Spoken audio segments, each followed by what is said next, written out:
या शब्दांमध्ये मोठा फरक आहे. कारण वेड लागण्यात भान नसणं असा अर्थ असतो, तर झपाटण्यात भान असतं.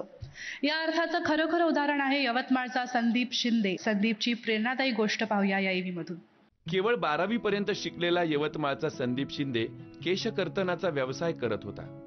मात्र धाकट्या भावाचा मृत्यू झाल्यानंतर त्याला आपण वाचवू शकलो नाही, म्हणून सैरभैर झालेला संदीप एकटाच अनेक ठिकाणी भटकत राहिला.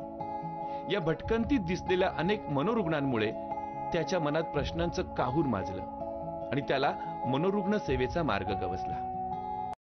मनोरुग्णांशी बोलून त्यांना केशकर्तनालयात आणणं, तसंच त्यांना आंघोळ घालून देण्यामुळे संदीपला बोलणी खावी लागली.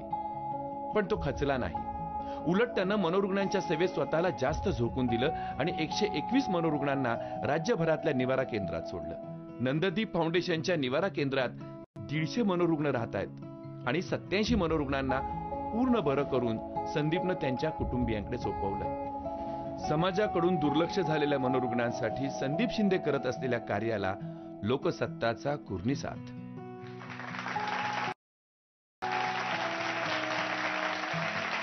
पुरस्कार स्वीकारण्यासाठी मी संदीपला मंचावर येण्याची विनंती करते.